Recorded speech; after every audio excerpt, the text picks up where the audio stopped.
You are listening to Beyond the Verse, a Star Citizen podcast. A show dedicated to Cloud Imperium games, Star Citizen, and Squadron 42. Whether you fight, explore, unite, and or trade, we bring you news, updates, interviews, reviews, and analysis. So sit back, relax, grab yourself a pour of Radegast, and join us as we go Beyond the Verse. Launch sequence activated.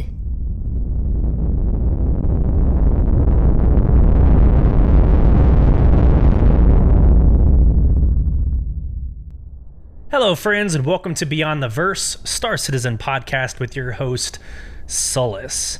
That introduction, now it might sound egotistical, but I spent a lot of time in it, so I feel like I can brag a little bit. But I love that introduction. If you don't listen to it in your car or on a nice set of headphones, that is Monument Studios as the company that does an amazing sound effects design. So they built it and I put it all together. The actual trailer is a minute and a half long, and that's a lot more of that. So if you like the sound of the rockets, the afterburners, everything, it's actually a really decent trailer. Probably one of my favorite trailers I've done in content creation, but it gets me fired up. I'm ready to roll. Hello. How's everybody doing? Whether you are joining us on YouTube and you're watching my ugly mug, or if you're tuning in, thank you for inviting me into your car, into your home, into your gym, wherever you are listening to this podcast. Thank you so much. It's definitely one of my highlights in the week, and I've got a lot of them. I have a lot of them. So I have a 7-year-old son. I have a 4-year-old daughter. Both are in Taekwondo. It's the most hilarious, most cute thing in the world. But my daughter is also in dance. So I'm just constantly doing things, just one night after another. But this is one of my favorite nights that I get to just sit down, decompress with all of you. And I can say that our community is growing so fast.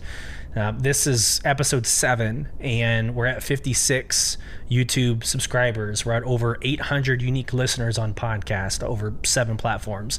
It is moving, and we are doing some really awesome things as a Beyond the Verse community. So love you all. Welcome to the show. Again, this is episode 7. Let's get into the agenda real quick. We're going to have to move hot and heavy. I want to stay within the hour. We're already 4 minutes in. So let's go through the agenda real quick. I want to catch everybody up from, I guess, last show to today.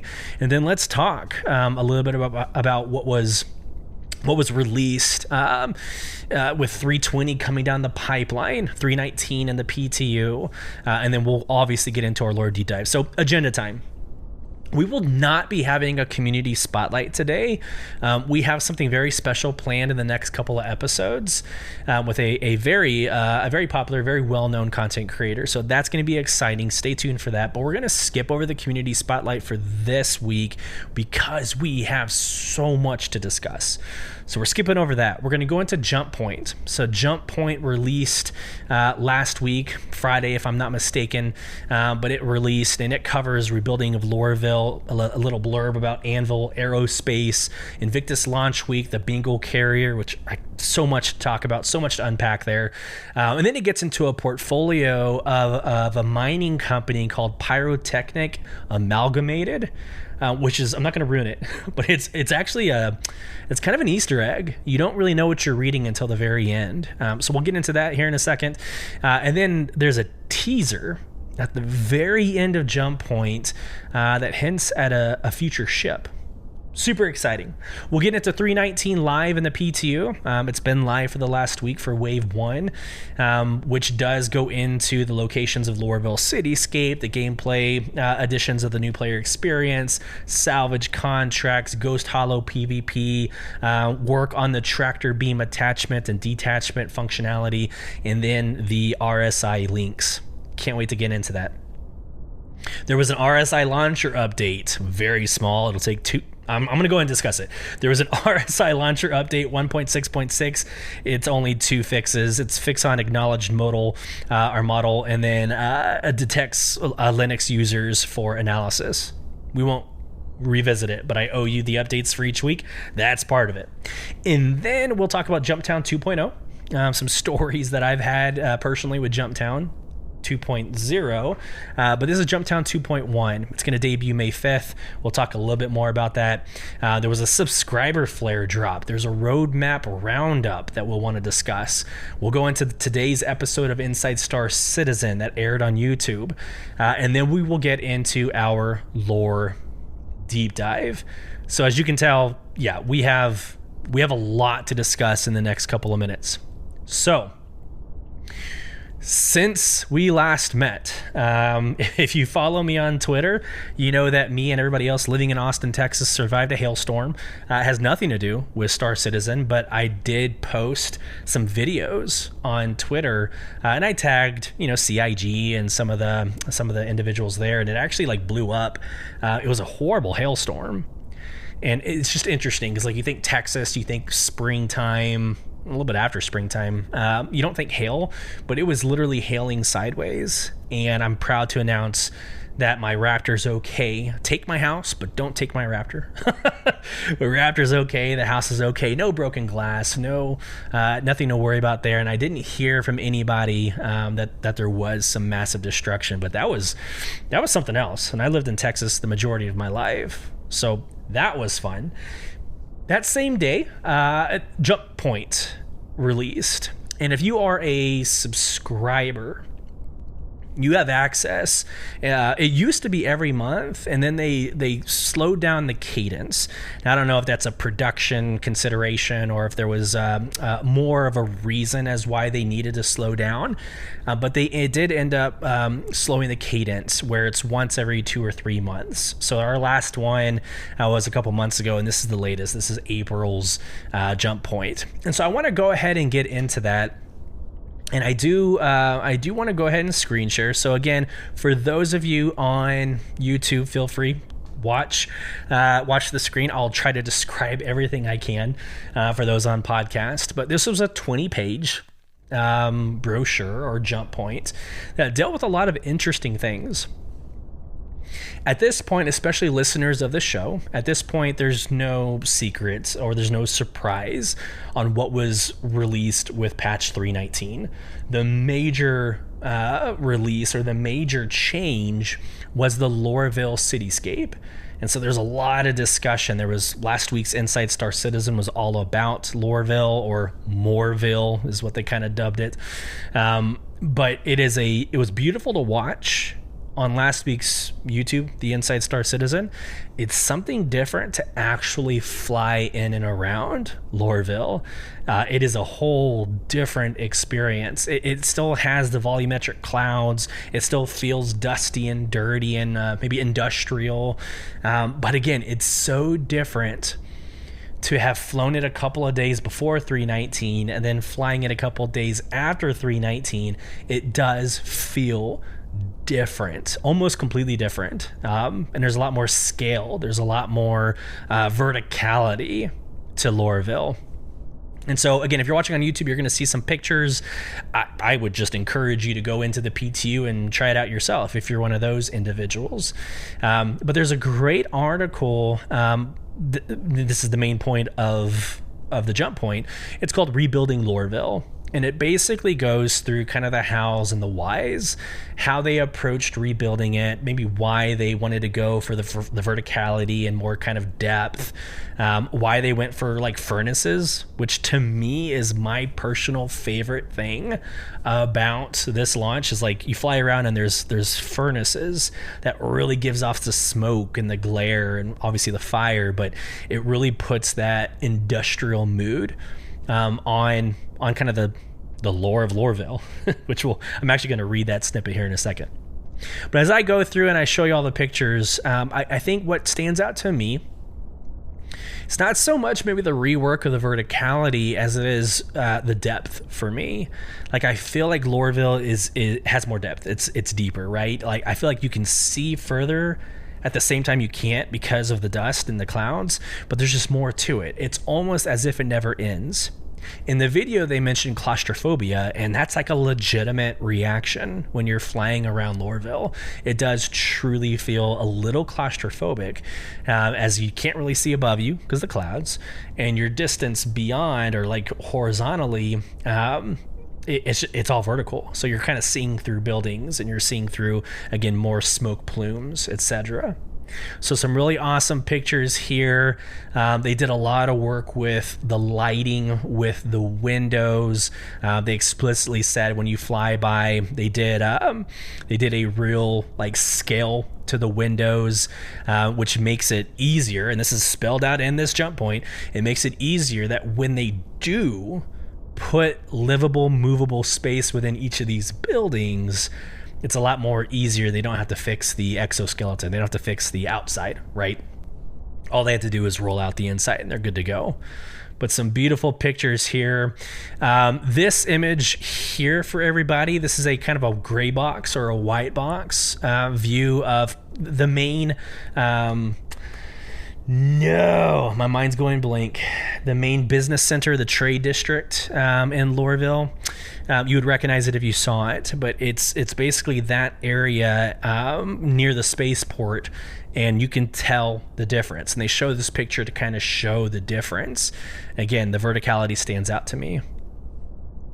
Some more pictures about the individual specific buildings. Flying around these are so much fun. It reminds me of New Babbage, believe it or not. It's like New Babbage when you're flying around the city. There's a lot of buildings that have space in them to kind of fly through buildings. You're going to see a lot of that in this reworking of Lorville. And then the last piece about Lorville specifically I wanted to read was actually the lore of Lorville. It wouldn't be Beyond the Verse Star Citizen podcast if I didn't go into the lore. And I think this ties beautifully in the Easter egg I was hinting at or alluding to earlier in the podcast. But here we go. You can read it with me on screen if you're on YouTube. I'm going to read it verbatim, and then we'll talk a little bit about it. So this piece of the article is called Lorville. Like lore, L-O-R-E, Ville. Quote, Hurston Dynamics is one of the oldest family-run companies in human space. Since its founding in the early 2400s by Solomon Hurston, the company has always focused on producing next-generation defense technology regardless of the costs, be they financial, humanitarian, or environmental. Ain't that the truth? Place looks like crap. This approach was evident in 2865 when the then CEO Magda Hurston embraced the opportunity to purchase a planet in the Stanton system, Stanton 1, from the United Empire of Earth government. Along with providing unregulated production of the desperately required antimatter for weapons development, the investment solidified Hurston Dynamics as one of humanity's biggest and most recognized companies. However, its history of questionable labor practices, including the controversial life-labor agreement, and unashamed disregard for its environmental impact has tainted the brand and owning family's legacy, particularly among a UEE population increasingly concerned with humanity's impact on nature. With such a long and complex history, we asked Gwendon, how Hurston Dynamics lore impacted the city's development. Quote within quote. The lore definitely influenced the layout, and we hope the players will notice. For instance, the Hurston Central Building, representing the austere presence of the Hurston family, is very much central to the city. All transportation lines converge there, and no other building is taller. There is also the contrast of the classes. There are wealthy areas that are higher perched with gold accents, and there are oppressed working class areas. Their habitations are close to ground level, and they are often near industry areas with heavy pollution. So there you go. It's the Hurston Central Building is what I was trying to come up with earlier. So what's really neat about that is a lot of that is not like a surprise. If you're in game and you're walking around Hurston, you're going to see posters and you're going to hear the intercom, and you're going to basically live and come to those conclusions yourself. That this is not a labor healthy area. I'm sure there are many OSHA violations that are taking place in Hurston. This would be probably the cause of a lot of different movement, right? Legal movement and workers' work-life balance and work-life healthiness. This is where it's going to come from, is this Hurston business, this industry, right? So I think that's really interesting. When you look at each one of the planet systems, they have a very distinct feeling and background. Like, you're not going to feel that when you go to Microtech. You go to New Babbage and Microtech, and it feels gorgeous. It feels beautiful. It already feels progressed. Like, it almost feels healthy. It feels like, they're aware and they're focused on like the humanity's progress in that area. So you can see the difference in every single place you go. So I wanted to call that out. The Lorville history is amazing. But here's another really awesome piece. It's still within the Lorville article, but it's coming from the development and kind of the so what factor. Why do we care that they redid one of the cities? Which, by the way, a little bit of a surprise. By the way, Area 18 has volumetric clouds now. So they kind of, in a sense, reworked Area 18. So when you're flying around there's deep clouds and you're flying through an atmosphere. It really feels a lot different. Now, they didn't do any work with the actual buildings and the infrastructure like they did Lorville, but they did do a lot of work in the atmosphere. Much appreciated. It definitely has a great impact when you're flying there as well. But all of this to say, this kind of developer insight, it's all about the landing, the landing team, if you will. So let me just read this real quick with no explanation or connotation. So I'm just going to read it directly. The future. Lorville's rework is planned for release in the next major Star Citizen patch, Alpha 319. At this stage, the landing zone team is currently finalizing their work on the space and preparing it for release. Quote, we are putting the final touches, like advertisements inside the city. We also need to improve the frame rate performance in the city, which will be achieved mainly by creating levels of detail, LOD, on objects. With Star Citizen's first city setting new quality standards, what's next for Gwendon and his team? Quote, my team is scheduled next to work on a proof of concept for the building interiors mandate, which will eventually affect every landing in the system. There it is. Continuing quote. So what was initially referred to as a refresh of an older location has effectively become a full rebuilding with a new layout, assets, locations, and tech. We can't wait to explore Lorville and Alpha 319 and see what the team from Montreal has created. So real quick, I'm going to pull out of the jump point just to say that is a really awesome story of what we thought was just this aesthetic or cosmetic change to the verse. It actually has this very deep impact across every single landing zone, every single inhabitable place, which you can then kind of surmise to the future of Pyro and every other system. So it's a huge step for a lot of the development teams. So again, just thought that was very, very interesting to get into. The rest of Jump Point, I'm going to skim through. I'm back to screen sharing. There is a couple pages on Anvil Aerospace. So as we get into Invictus launch week, there's going to be a lot of discussion on the military planes. Anvil Aerospace has a phenomenal lineup of military vessels. So it goes through and it says, a little about the history or the lore of Anvil Aerospace coming out of the 21st century and the initial push to leave Earth. If you've been watching this show, you know exactly what part of the lore we're talking about. It talks about the specific ships, like the Atlas chassis, the different types of chassis for the Atlas. The Anvil Arrow, which is one of my favorite fighters.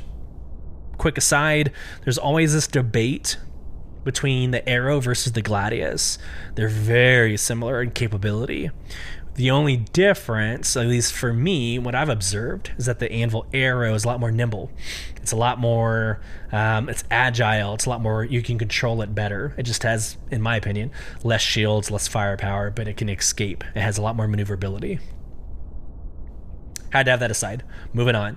Of course, the Anvil Carrack. This won the Best in Show of 2952, which was last year. So, of course, we're going to talk about the Carrack, and that is definitely going to be one of the best ships still moving forward. It is a phenomenal, phenomenal ship. The Pisces, which goes onto the Carrack. The Crucible, which is a repairing station. It's not out yet, but a lot of people are really excited about that coming out. So the repair platform for the Crucible, the F7 series, which is their little fighter jets. They look like little, I'm going to call them Hornets. They're literally called the F7 Hornet, but they kind of remind me of a Hornet.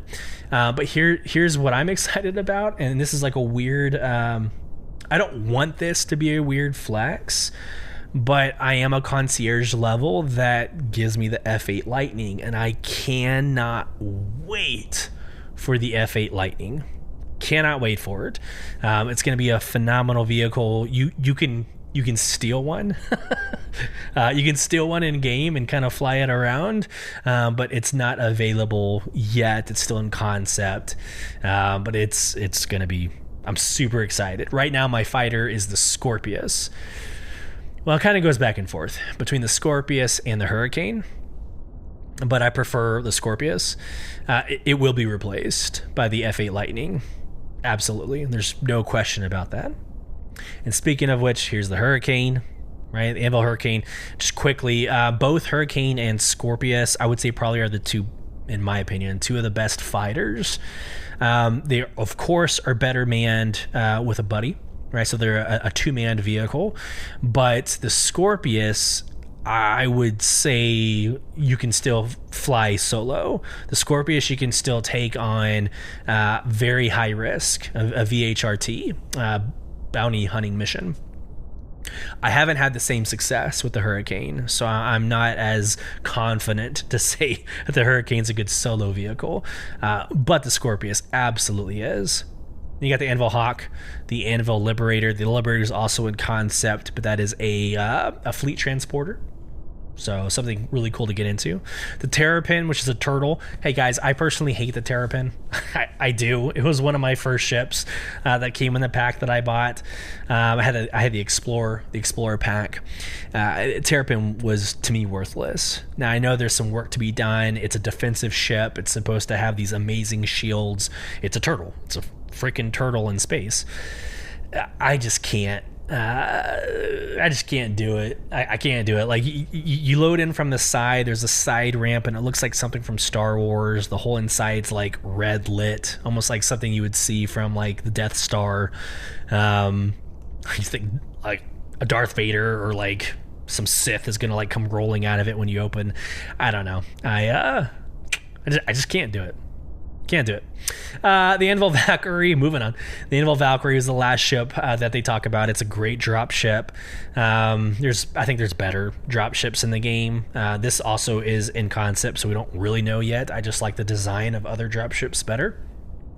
Quickly, it's 25 minutes and we're still in Jump Point. Invictus Launch Week. One of the cool things about Invictus Launch Week is you will be able to walk on a Javelin. So they'll have a Javelin usually at like a spaceport, and you can go onto the Javelin and walk around one of those massive, massive ships. It's still in concept, but you can walk on it and tour it. Well, along with that, you'll see flybys of the Bengal carrier. Now, the Bengal carrier is supposed to be the biggest or the largest ship in Star Citizen. I'm pretty sure. It's not a ship that you can fly. I think the Kraken and the Javelin were the two that they said would be the largest, and they're not going to be releasing anything larger for you to purchase in game. But the Bengal carrier is what Squadron 42 is going to be on. So when you're playing Squadron 42, your home base is a Bengal carrier. So it's really cool to kind of see it flying by.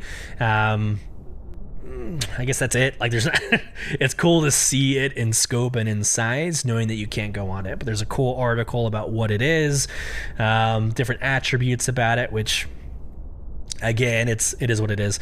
And then let's wrap this up. So when I first got to the last article, it's called Pyrotechnic Amalgamated. I almost didn't read it. As much as I love lore, I still didn't read it until the very last minute, like earlier today. I read the first paragraph and I'm like, okay, so there's some dude that has a mining company. Big deal, right? But if you read the rest of it, it's about a mining company, yes, but spoiler alert, it's the mining company that discovers pyro. So you can take this one of many directions. One, they just wanted to drop something lore related to pyro. Cool. Or we're closer to pyro's launch than what we might think. Now, I have no data to go off of. I don't have some insider information. But it is very exciting to see them just kind of, I don't know, just kind of like just drop a little nugget in the jump point that starts to pave way for how the pyro system comes to be. Quick summary of it: the mining company, this Pyrotechnic Amalgamated, they discover the jump point that takes them to pyro. They're super excited about it. They file for ownership or discovery with the UEE, and they get credit for it. So Pyrotechnic Amalgamated becomes pyro. So again, I think it's awesome. It's a pretty decent story. And then the jump point ends with this Mirai, the future of performance. And if I'm butchering that name, it is what it is. But that logo is the MISC logo. So MISC is coming out with a ship called the Mirai, the future of performance. And it says, your unfair advantage arrives May 19th, 2953. So a lot of eyes will be on this May 19th. Don't know what it is. Don't know where it's going. We don't know if that's like Invictus launch week. Does that start May 19th? Right? Because usually at the end of May is kind of this culmination where they just start dropping things during Invictus launch week. So maybe Invictus launch week is May 19th. We can surmise. And that's it for Jump Point. We're 30 minutes into this, and we're just now through Jump Point. I think the rest is going to go pretty quick, though. So along with Jump Point, 319 went live for Wave 1 in the PTU. Again, that is, and I'll go and screen share again. First off, 318 released March 10th. 319 is going to launch, in the last video, said within the next 2 weeks. So it's live in the PTU. We can expect 319 in the next few weeks. And again, it covers the locations of the Loreville cityscape, 4 gameplay changes, the new player experience, salvage contracts, Ghost Hollow PvP missions, and that tractor beam attach and detach is super important because you can start removing components off of ships, which I think is absolutely crazy and awesome. Couple episodes ago, we already talked about the RSI links. Can't wait for that to happen. I am a proud owner of a Constellation Phoenix Emerald.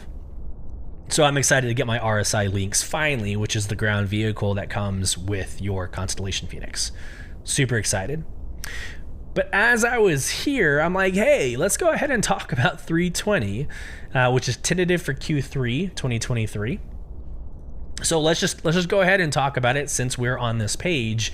Again, it's tentative Q3. So what is that? January, February, March, April, May, June. That's July, August, or September. So I personally would expect this in September. Just expectation management. Just expect it in September. But there's a couple of things coming out of 320. Not a huge patch release, but we've got ship trespassing. We'll talk about that in a second. A new mission called Retrieving Consignment or Retrieve Consignment. And then for ships and vehicles, they're coming out with the MISC Hull C. Let's go top to bottom. So ship trespassing. This one's going to be super interesting. Quote, the interior player ships are now considered trespass zones for those without permission to enter. Permission will granted via... There's a lot of they need to work on their They need to work on their inputs. Permission will be granted via the party system until more complex systems for managing crew and passengers are created. Players trespassing aboard a ship can be attacked by the owner, that's nothing new, of the ship, and any player in their party without fear of committing a crime. Okay, the fear of committing a crime is the new piece. But here's my question. When you board someone's ship as a friendly, right? It's like if I board my brother's ship or somebody in the community ship, or if I board a stranger ship, the moment I step foot on their ship, the owner of that ship gets an alert that, Solace has joined their communication channel. So if I'm a pirate trying to stow away on someone else's ship, that's going to have to change. Or it becomes irrelevant, right? That's going to have to change, because the moment I sneak onto their ship, they're going to be alerted. Then they're going to be looking for me. So this idea of stowing away and kind of hiding and then coming out of nowhere and either killing the pilot or stealing components or cargo, it's not going to be the same. So they need to figure out, and they probably already are looking into it, but they need to figure out what that looks like, what that change feels like for pirates. But anyways, all right, so that ship trespassing, good lord. I would say that the retrieve consignment new missions and the whole sea are interrelated. And so let's talk a little bit about the retrieve consignment real quick. The description's pretty vague. It says a new mission type where players are tasked with locating critical items in consignment lists, then safely extracting them. So there was questions from the community on Twitter, like, okay, what's the difference between this and box missions? And I think it's one of two things. It's either you have a shopping list, which is essentially what a consignment list is. It's like a bill of lading. It's you're getting items for somebody else. So there's like a grocery list and you got to go get the groceries. It's either that, or what I think this is more about is it's more of like a larger box mission. So they're introducing the whole sea. The whole sea is going to be, able to carry significantly more cargo than any other ship. I would think you're picking up like Connexes, right? Those large 18-wheeler trailers. I feel like you're picking those up. And you're delivering mass amount of cargo instead of these like small one SEU boxes. I don't know. I have nothing else to go off of. This is still tentative. There's no further information on retrieve consignment. I'm putting two and two together. You don't really release a new mission like this and a ship so correlated or so like in sync, in my opinion. Which whole C, here it is, encompasses all tasks, including design, art, audio, and tech required for the implementation of the Miss Whole C Heavy Cargo Hauler into the PU. So there you go. And that's opening up the door, obviously, for the whole D as in Delta and the whole E as in Echo. The whole E is going to be insane. It's going to be huge. But that needs a whole nother like loop attached to it because it can't land on land. It has to be up in space. So we're going to need some sort of delivery capability in spaceports or however that's going to look like. So I think whole C is this kind of intermediary, like middle box mission, if you will. And then the whole D is in Delta and whole E is an Echo is going to be a whole different loop. So there you have it. I thought it was interesting to get into 319, but also to get into 320 at the same time. It felt fluid. It felt fluid. Jumptown 2.1. So I went ahead and pulled the announcement just so we could go over it together. But Jumptown 2.0 debuts May 5th. And there's not like a significant amount of information here. Again, just as a content creator, I always promise to deliver straight from the horse's mouth. So here we go. Jumptown 2.1 debuts May 5th. We've upgraded the Jumptown dynamic event further with a myriad of improvements. Well, let's read about it. Jake Acapella. These new labs have a totally redesigned interior, reimagined as a circular floor plan that conveniently comes with fewer doors, making for better sight lines and shooting lanes. A second dispenser can also be found for more expedient drug production. The entire operation has doubled in size, with a second entrance and multiple windows and skylights to make ambushes hard to come by for those hunkered down inside, as well as those attempting a breach from outside. Then quickly, it says it's going to kick off May 5th at 9 a.m. Pacific, and it'll go until May 9th at 1 p.m. Pacific. And the one thing I'll say about Jumptown, there was a lot of controversy in one of the previous Jumptowns where like the A2 was out, so they were just bombing the crap out of anybody near a Jumptown, and like you couldn't even get to the dispenser, the drug dispenser, to participate in Jumptown. So challenge accepted. This is most definitely a PvP event. It encourages PvP. It puts everybody on a server in one area, so expect the fun of PvP to happen. But man, like I would say most people are gonna have a hard time even getting down to the dispensary. So it'll be really nice. It'll be really fun to see these changes and see these updates, though I surmise that not a lot of people are going to be able to, just because of its difficulty. So my 2 cents about Jumptown. Moving on. Subscriber flare. Let's go. And so I usually try to reproduce these for like TikTok and YouTube little shorts. So I'm going to go through the subscriber promotion kind of quickly with that in mind. So just kind of the high levels, the topics, so that people can see the images of the backpacks, and we'll go through some of the details. So bear with me as I go a little quick on this. So they also released the May 2023 subscriber promotion, and for this month, it's these 3 backpacks. It's from the Clark Defense Systems combat backpacks. That it's CSP, and I'm thinking CSP is like combat support pack. I don't know. I would love for somebody to hit me up on Twitter and correct me, but I think CSP stands for combat support pack. But you're getting 3 of them. Well, depending on your subscriber level, you're getting your backpacks. And so let's talk about them real quick.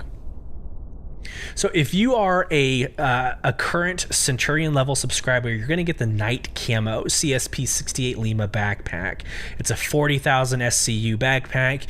It's actually one of my favorite looking backpacks in the game, but it's got that dark kind of Navy SEAL camo, the black, the grays, the light blacks.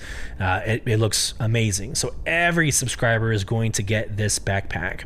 If you are upgraded to the Imperator level, you're going to get the Night Camo and the Cayman backpacks. It's still a CSP 68 Lima backpack, still 40,000 SCU, but this is more of like a green backpack, maybe woodland, but the actual woodland's the next one. Bear with me. This is a good looking green backpack. And then for an extra $5, you can get the Forest Camo, which is like multicam. If you're in the military and you've been around for a couple of years, you know multicam. It's that brown, the light tan, the light green, the dark green camouflage, the digital pattern backpacks. So you can get those 3. Each one is $5 if you're not a subscriber, but you can get all 3 for $15. And if you want this Forest Camo, you have to spend the $5 to get it. Alongside of those backpacks, the vehicle of the month is the Argo Mole. There's been some updates in 3.19 for mining, and so this is kind of that call to action to come back to mining. Here's the Mole for everybody to go and fly around. It's going to be a little bit cheaper, a little bit of an it's not cheaper, it has additional insurance to buy in the store, but you'll have access to fly the Argo Mole if you're a subscriber. And then they go into a merchandise discount for some of the items there. So pretty cool updates. I dig the backpacks. in the last subscriber flare, I talked about not getting one of the paints. It's like $14 for one of the paints or something like that. Wasn't going to spend it. I might spend the $5 to get this backpack. It looks pretty solid. And it's kind of like homage to my time in the military because I wore multicam. So I don't know. I'm probably going to spend the $5. And I just realized I did all that without screen sharing. So I'll probably have to redo that at some point. But for the podcast listeners, you've got all the information you need. We do this live. One of the fun things. All right, we're moving right along, guys. Right along. Let's get to the roadmap roundup. There is a very long... I'll go ahead and start screen sharing so I don't screw that one up again.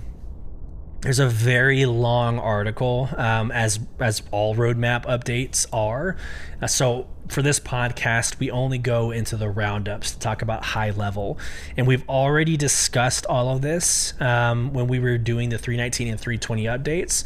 So we're not really going to discuss anything on this. But quickly, the roadmap roundup are the ship trespass, the retrieve consignments, the RSI links, the ship trespass, and the whole C. Right? So nothing really to discuss there. All right, Inside Star Citizen. Actually, you know what? No, hold on. I did do a poll on Twitter yesterday that took us into today about what interested you the most about the 320 drop. Was it the ship trespass, the retrieve consignment, and the whole C? And at the time of recording, there were 74 votes in, so a pretty good turnout.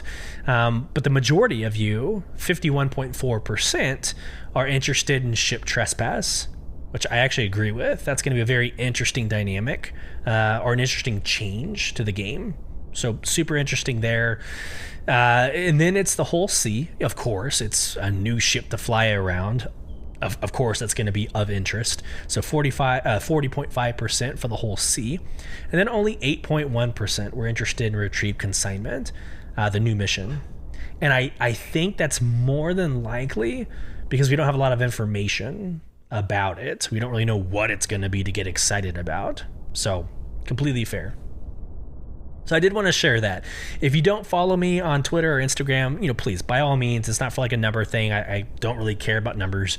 But we do have some of this involvement, this community polling that just adds flavor. It adds flavor to the conversation. So feel free to follow and get involved.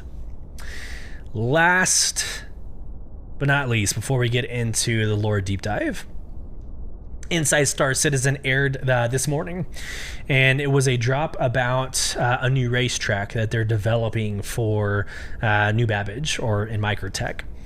And so they even say it's like a filler episode, but in production and development and production and editorial publishing, all of that, there are, like, you have your mission, you have your tasks that you have to do, but you have these side tasks that you accomplish. It's where you stretch yourself. It's where you get to use a lot of your creativity.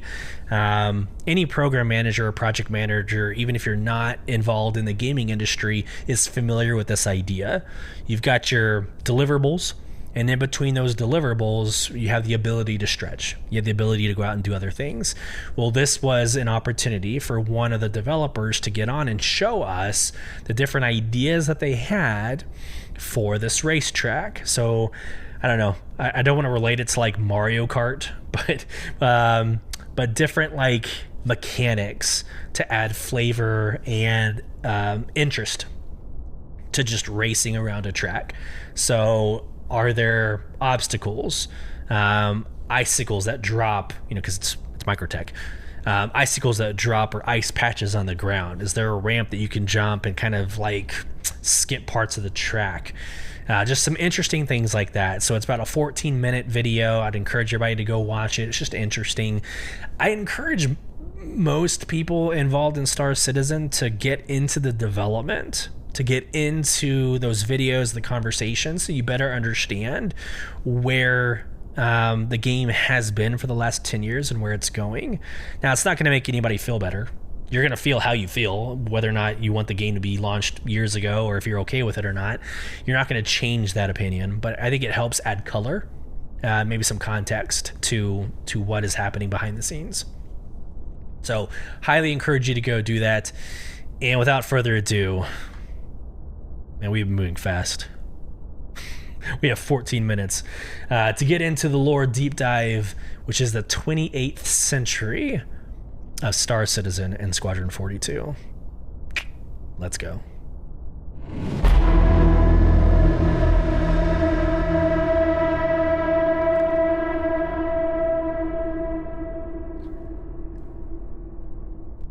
The year 2758, time capsule, not in Nottingham. Published January 14th, 2758. Shout out because that's my birthday. January 14th is a phenomenal date in history. All right, let's go. Vandal Attack by Edward Koss. The citizens of Boro thought they were ready. They had orbital defenses, deep space scanners, auto locks. With all that, they thought they were safe. But when a Vandal warband hits, you have to be more than ready. At 1723 local time, the attack began. Fortunately, a call went out almost immediately. Local militia from around the system scrambled to their ships to rout the raiders, but it wasn't until the UEE fleet arrived that the Vandal fled like cowards back to the dark space. The Vandal attack lasted 27 minutes. In that time, 14 souls were extinguished, and millions in property were destroyed or looted. In transmission. So if you have been watching Beyond the Verse and you've listened since episode 2 when we've been doing these lore dives, you'd be aware that we've been kind of at ends or at odds with all 4 alien races. So you have the Tavaran and you have the Vandal to our west, and you've got the Banu and the Xi'an to our east. Now, we haven't really been at war with the Xi'an and Banu, but we've had direct conflict with the Tavaran and the Vandal. And so in the Tavaran, even though we quote-unquote conquer the Tavaran, they've been teaming up with the Xi'an to kind of create these elements or aspects of terrorism, right? So this guerrilla warfare, attacks on the populace and of the government. You're going to hear in a couple of articles like taking over communication systems, etc. So we've been at ends, and I think the purpose of this article is just the Vandal being aggressive. They're not going to stop at one system. They're going to keep going to more systems. They recognize that they can't go up against the UEE directly, but they're going to, kind of like guerrilla warfare, they're going to hop in, create chaos, create that direct action, and then they're going to pull out the moment that they can and go do the same in other systems. So you can kind of get this sense that the Tavaran are hostile, but we conquered them. The Vandal are hostile, but they're very nimble, right? They're going from system to system, and we know that these are the enemy. So I think that's the purpose of this article, is to set the stage for the 28th century, that Vandal is going to be a force to be reckoned with. Let's move on to the next article. Year 2789, time capsule, a Cold War thaws. UEE 3rd Fleet, Charlie Wing, SS Lighthammer. The Executive Officer's Log, May 29th, 2789. 0612, Officers Meeting. Went through the ComSec updates from the previous 6 hours. Nothing startling. Report of a weapons discharge on a Reaper class in the Kiel system. A deck cannon misfired after a computer error. No impact. Locally, our mirror was holding position. 724. Reported for duty. Commander is still down with a bug. Ran system-wide diagnostic and validated weapon packages, clear across the board. Watched our mirror run flight drills, looked like rapid deployment simulations in upper atmo. 11:15. Nils, or comms, sounded like he was coming down with something. All was quiet, so I sent him to medical. His second was more than capable as a substitute. 12:32. Finally got some chow. Boredom seems to be really getting to the crew. Some tempers even flared today in the mess. We'll relay to the commander and try to come up with a possible solution to relieve some stress. 15:34. I don't know where to start. I was working on my battle sim assessment of the Xi'an carrier when Shaw, comms, alerted me to the news on the Spectrum. Turned on bridge monitors. Apparently Senator Akari from Terra independently brokered a treaty with the Xi'an. It's supposed to take effect at 1900 hours. The inter-system comms absolutely lit up. People thought it was a joke. Maybe some activist cracked the news orgs. Wouldn't be the first time. We couldn't honor this treaty, right? Should we arrest Akari for treason? The news wouldn't reach Earth for days, so no one knew what to do. I was just as dumbfounded as everyone else, so I notified the commander, who immediately reported to the bridge. 16:20. Everyone's still flying blind. All ships are on high alert, looking for any kind of aggression from our mirrors. So far, nothing. This could be a Xi'an trick. I wouldn't put it past the Slinks to try something this elaborate. 19:02. Our Xi'an mirror recalled its fighter patrols, powered down its weapons, and backed away. I guess we're at peace. End transmission. Yeah, so that's frightening. You go back and you read, and this is real world. You go back and you read World War I and World War II, and how in some situations the war kept on even after treaties were signed. Like days, weeks, there was still combat. It didn't just stop with the signing of peace treaties. It kept going because it took time for the message to get all the way down to the line units. It's always a very, very dangerous time because how can you trust the news? You've been at war, for however long, and now you're expected to just accept you're at peace. And the way it was done in this situation, right? The Xi'an, this idea that independent brokering a treaty with the Xi'an, I would have a lot of questions, especially as like a executive officer, like this individual was in this article. I would be on high alert. So it's this, it's like Cold War. It's this moment in Star Citizen history where, okay, you don't know. You're both at war and you're at peace, which is why I wanted to call this series Peace, because it's almost like peace with a question mark. It'll make a lot more sense when we get to the last article, but we're not there yet. Next article, 2792. Time capsule, the tide rises. And I'm sorry, if you're on YouTube, you're seeing me like scratch my nose. I got some serious itch going on. It's bad. It's killing me. All right, to the article. Day 1, 0 hour. Good evening. This is the SSN Cat V Nightly News for the Terra System. I'm Lawrence Wren. The systems are abuzz about the upcoming wedding between Val Messer and Celia Carter. So tonight we take a look at the designers who have been selected to dress the bride and system interrupt, unknown origin.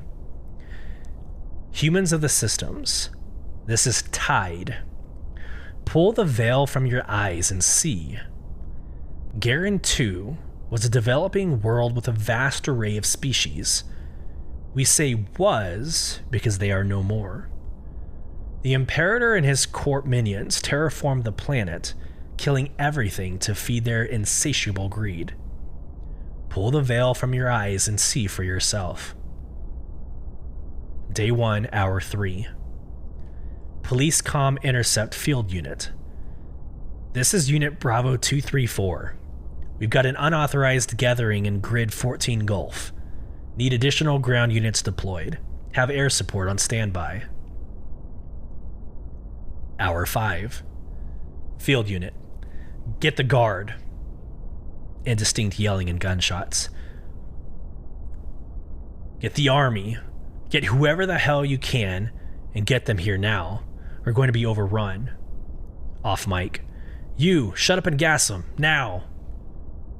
Comm lost. Day 2. From Admiral Kale, UEE High Command. Terrorists and subjugators, wow.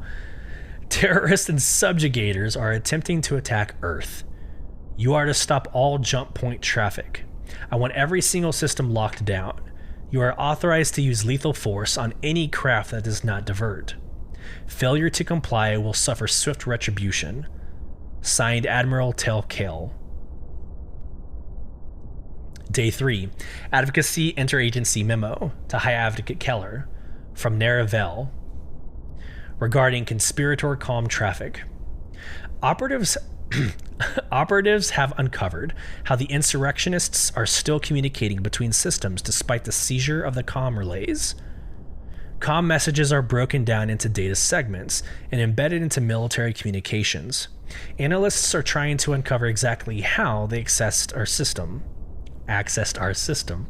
Unfortunately, it's going to take time to find and dismantle their entry points, but hopefully this will help disrupt them long enough to get the systems back under control. We'll update as necessary. Day 18. Luther Free Press Flyer. Posted in Croshaw System. Quote, boots open fire at protesters. Brothers and sisters, we have just learned that 2 days ago, military and police forces opened fire, killing over 230 peaceful demonstrators on Vale. We have tried to be civil. We have resisted the urge to match the violence of this despotic government with violence, but now we say no more. We will no longer wage war with our ideas. We will rip the imperator out of his throne. So strike out, brothers and sisters. Strike at the fiendish fist of your oppressor. Day 22. New United News Org Archive, published May 3rd, 2792. Quote, A New Dawn, by Declan Farwell. We have awoken from a nightmare. Those were the words spoken by the new Imperator Aaron Toy yesterday after announcing the capture of Imperator Messer the 11th. It's a brand new day indeed. Even at this news org, long an unofficial mouthpiece of the Imperator, we are finally able and encouraged to write the truth without UEE censors looking over our shoulders. It's hard to believe, looking back, that the incident on Garion 2 would be the powder keg that brought it all down. Sure, this wasn't a singular catalyst. There were incidents that built up to it, from the bravery of Senator Akari to the activists who rallied all those years despite incarceration or death.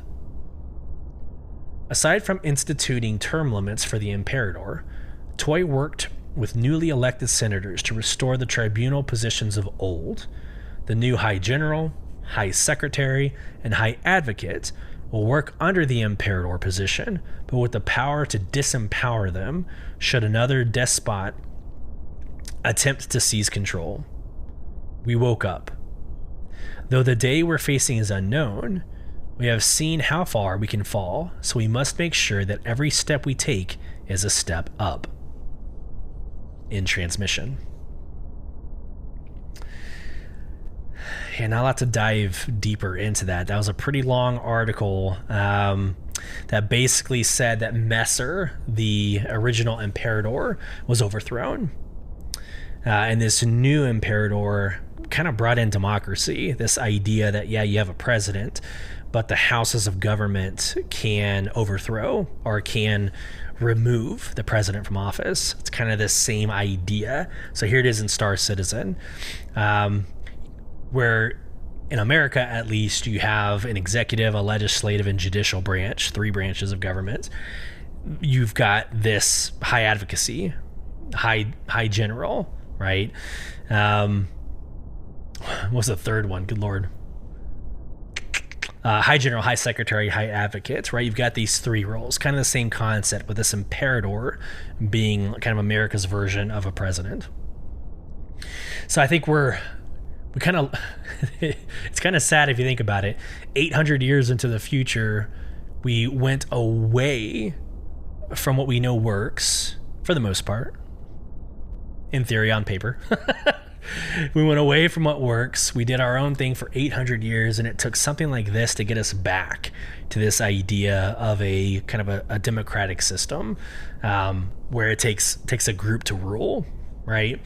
So just a very interesting, kind of, again, scary moment in Star Citizen's history, where they're coming close to combat, to like a blue on blue.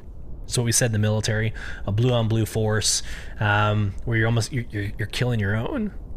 That's a very dangerous place to be in for obvious reasons. We're 2 minutes over, so I want to make sure we get to the last two articles. They're shorter articles, so we should be able to go through pretty quickly. The second to last article, year 2795, time capsule, a kinder, gentler human. So we just had kind of this uprising and an overthrowing of an imperator. This is like a new way, or it's a Fair Chance Act. It's the new way of policing what we do in the universe, right? So this is going to sound weird on podcast, but it's basically what the Fair Chance Act looks like on paper. So bullet points, bullet point 1, principles. Number 2, a designation of developing species. Number 3, terraforming articles and conditions. Number 4, resources for ecological protection. And number 5, judicial review and criminal prosecution. And it gets into each one of those. Section 1, principles, Article 1. The aim of this act is to protect the lives and well-being of species, hereafter species, on planets who have not developed but possess the reasonable capacity for evolution into intelligence, based on the responsibility of human beings for their fellow creatures. No one may cause a species pain, suffering, or harm without good reason. Section 2, designation of developing species. Article 2, upon discovery of a new planet and/or system, an independent panel consisting of UEE representatives, exobiologists, and corp engineers, heretofore collectively known as panel, will number 1, run non-invasive scans and assessments on each planet in the system to understand whether life is already developing. Number 2, submit all reports and present findings to UEE Senate Subcommittee on Expansion and Development. Number 3, monitor and maintain the ecological sanctity of any planet deemed developing by conclusion between independent panel and subcommittee to protect development of species. Article 2 Alpha. Number 1, panel will develop and present system of criteria to determine what classifies as a developing species. Number 2, the UEE Subcommittee on Expansion and Development shall be empowered, in agreement with the Imperator and Senate, to issue ordinances with the consent of the High Secretary. It may, in particular, number 1, classify a world as a sanctuary, in which Alpha, all indigenous life forms are to be left untouched from any human involvement. Bravo. Any attempt to terraform or extract resources, be they biologic or mineral, will result in criminal prosecution as laid out in Section 5. Number 2, divert military resources to maintain the sanctity of protected world with the consent and help of the High Command. Section 3, terraforming articles and conditions. ... continued in transmission. So basically what they wanted to do with this time capsule is it's almost like our promise to the universe. As humans, we will commit to these actions. We will commit to this new way of approaching the unknown. As we explore and we get into these new systems, how are we going to conduct ourselves as the human race? What we'll find, though, in the next 200 years of lore, we might have done that, but the alien races do not. And that's kind of, another homage to what's happening in the world today. You've got developed nations that are making commitments, but it's not those developed nations that are causing a lot of the problems, right? It's the ones that don't adhere or don't have these like peace treaties that cause the most disruption. want to make sure I stay on Star Citizen and not real life politics. But it's just, again, it's an homage. It's like an allusion to what's currently going on in the world. Last but not least, 6 minutes over. Let's get into the last year. 2800. Time capsule, the neutral zone. And I love this very short article. At the dawn of the 29th century, newly elected Imperator Marshal Leon invited representatives from the Xi'an Empire, the Banu Protectorate, as well as a delegation of Tavarin to attend a gala celebration on an orbital platform. Attempts were made to invite the Vanduul. They were not successful. Imperator Marshal Leon quieted the massive crowd and spoke. Ladies and gentlemen, welcome. That's a word that hasn't been associated much with humanity. We know, over those dark centuries, that we have been intolerant. We know that we have been distrusting. We have been cruel. But our civilization has a saying that goes back thousands of years. People change. And it's true. People can change. We can change because we have seen the error of our ways. We can change because we want to. Named after the biblical ship, we constructed this ark as a vessel for space and time, a place to learn about all races, those discovered and those yet undiscovered. A place not bound to a planet or species, because placing it on a planet is to say it belongs to the species that inhabits it. No, the ark must be about all of us, and must belong to all of us. We offer this ark to the universe as a place to study and a place to meet. The ark shall act as a political neutral zone where representatives can meet to resolve problems through discourse. I am proud to open these doors and beg all of you to fill it with a vast and colorful history that each and every species has to offer. Let this ark... Again, we need an editor.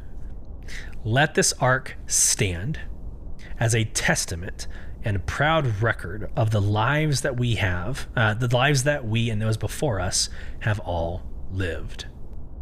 In transmission. I think it's a really good place to pause before we get into more lore. It's this idea of 700 and some odd years. Where's my 777 years from current day. We have caused a lot of crap. We have gone to war because of that crap, and we continue to see engagement with the Vanduul, with Tavarin, Xi'an, terrorist organizations, right?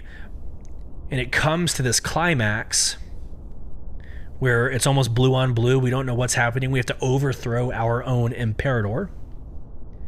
And there's this glimpse of hope.